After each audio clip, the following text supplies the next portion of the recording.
What's up, airplane collectors? Welcome to a model airplane review. It's your host Ray. In today's video, I'll be reviewing the NG Model 1/400 scale American Airlines Boeing 787-8 Dreamliner. This model is among the first set of models that NG has released on their new 787-8 mold, and judging from their predecessors, the 787-9 and -10 mold from NG, I have very high expectations for this model. So in this review, I will not be very generous when it comes to criticism, so I'll point that out right away. I'd also like to say that I am feeling a little bit sick. Thankfully, I'm on my way to a recovery. I'm recovering slowly, but still there's something going on with my voice, so that's why I sound different in this video when compared to some of my other ones. That being said, this review will talk about the box, then I'll talk about the model, and at the end of the video, I will give my personal opinion about what I think of the model and whether or not I recommend it to other collectors. With that being said, let's get this party started. So here's the box. I'm pretty sure it's the standard issue NG Model 787 box at 16 centimeters lengthwise and heightwise and about 6 centimeters wide. I'll share around the box now. So here's the front, bottom, right side, top, left side, and the back side. When you open up the box, you get the model fully assembled, painted, and ready to go, and you also get a blue Collector Rewards Program card. Now for the model itself, I'll give you a quick 360 so you can get a good look around the model. The fuselage length for this model is 14.5 centimeters, the wingspan is 15 centimeters, and it's about 4 centimeters tall.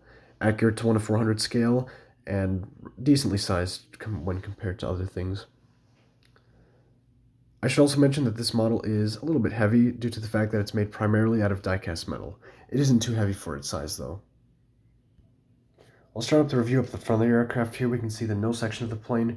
Nose shape of this aircraft is pretty good. So far, the new mold looks great. It seems like it's a direct match to the 787-9 and -10 molds from NG, so that's very good to see. As we move down the fuselage, we can see a lot of printed and painted detail going down. Sorry, I had a quick interruption there.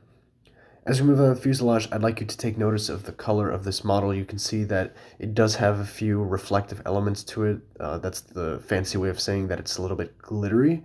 And the gray, I believe it's supposed to be like that. I'm not 100% sure, but it looks really good. The color overall of the gray looks very good, and historically for a lot of model companies, it's been very hard to replicate this color. So it's very nice to see that the color in this model was done nicely.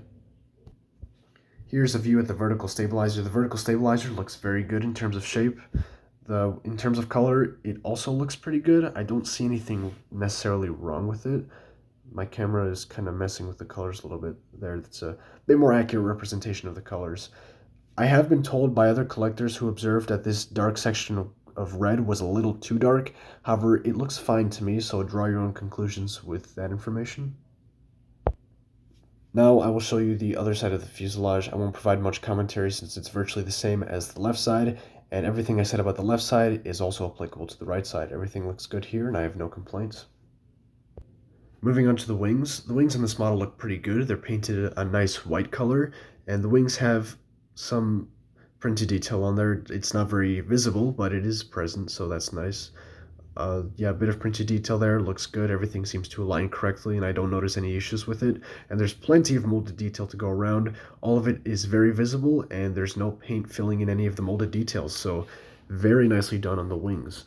The wingtips are nice and sharp, and they do actually give you a bit of a poke when you mess with them, so be careful with those wingtips. As for the bottom of the wings, there's not a lot of molded detail, but there's still some, and there's no printed detail, but that's not really a complaint. There's not very much to print down here. Moving to the rear of the aircraft, here we can see the APU and the horizontal stabilizers. Horizontal stabilizers look good. They have a decent amount of printed detail on them, which looks pretty good. As for the bottom, there's nothing really down there. Here we can see the section of the color of the tail. It looks pretty good there as well. And down here, the only thing really to see is the APU access doors, which look really good. The APU itself, it's just a bit of a point at the end of the fuselage painted with some dark metallic gray paint. It's very hard to replicate any sort of exhaust hole here, so I'll forgive that. And it looks pretty good aside from that. In terms of aerial details, this model features antennas and sat domes.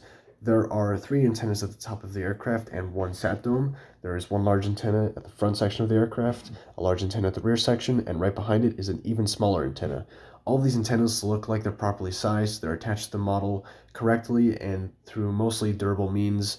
Obviously they're fragile because they're small parts, but they're not loose or anything, and I haven't had any problems with them.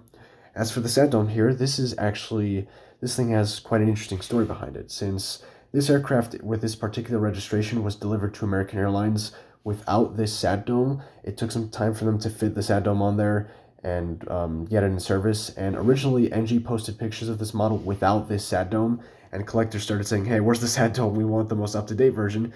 And by some miracle, NG managed to get the sat domes on some of them. So I'm not sure what happened to the example without the sat dome, but I really hope that all the collectors who ordered this model got it with the sat dome. So that's the story behind that one.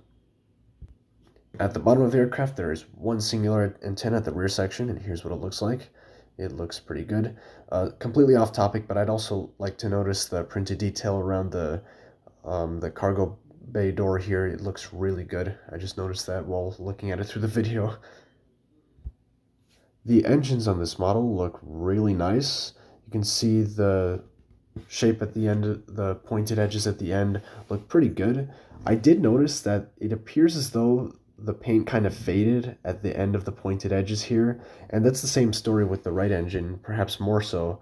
It might be my eyes playing tricks on me, but it appears as though the color of gray gets a little bit whiter as it goes closer to these points. So that's something that I kind of noticed while looking at it. As for the exhaust nozzles look fabulous with their pointy little edge here and their metallic gray painting. All of it looks pretty good. The pylons look good. They attach to the engines and the model well and they're pretty sturdy. And here's what the fan blades look like. The fan blades, although they don't have any printed detail on the spinner spiral or on the spinner itself, they still look really, really nice. However, they do not spin. So that's the only real drawback that I can think of, and even then it's not really a drawback. In terms of printed detail, there's a lot of printed detail on the bottoms of these engines. I didn't expect that much. All of it looks pretty good.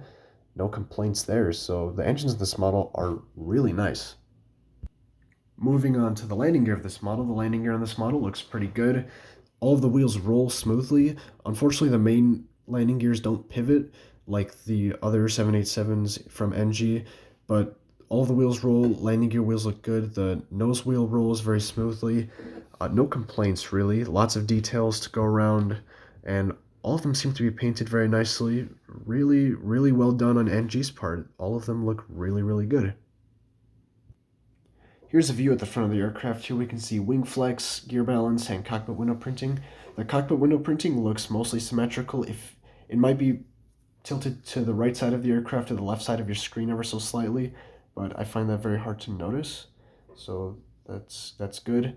Gear balance looks pretty good. Everything seems to be symmetrical. Wing flex might be a little bit high, but I think it's still within acceptable margins, so that's good. Engine ground clearance looks good. So overall, really nicely done up here. No complaints, except for the cockpit window printing, and maybe the wing flex. But even then, the wing flex, like I said, it's within acceptable margins, so I don't even think that's an issue. And with that, my review is over. Now time for my recommendation and my personal opinion. So this model is incredibly detailed in terms of printed detail and molded detail as well, just like the 787-9 and 10 from NG. So this thing is flat out impressive. I really like it. The color on the fuselage is accurate. I'm not 100% sure if it's perfect, but it looks very similar to that of the real thing. So I honestly say the color situation is very good on this model. And with that being said, I absolutely recommend this model to any collector who wants one. It's a very, very nice model. And if you're hesitant about the mold, if you have a 787-9 or -10 from NG, just look at that and you're going to get the same quality. It's a very nice model. I haven't seen any with any defects either, so it appears as though quality control on this batch was very good. And yeah, I just really like this model. I'm very glad I have it in my collection. So that's everything. If you like this review, please comment down below. And if you didn't like this review, please give me some feedback. I really need to improve on my videos sometimes. And yeah, that's that. Thank you so much for watching. Like, comment, and subscribe. Stay tuned for more airplane and siren content. And I'll see you guys in my next video. Take care of yourselves, and catch you later.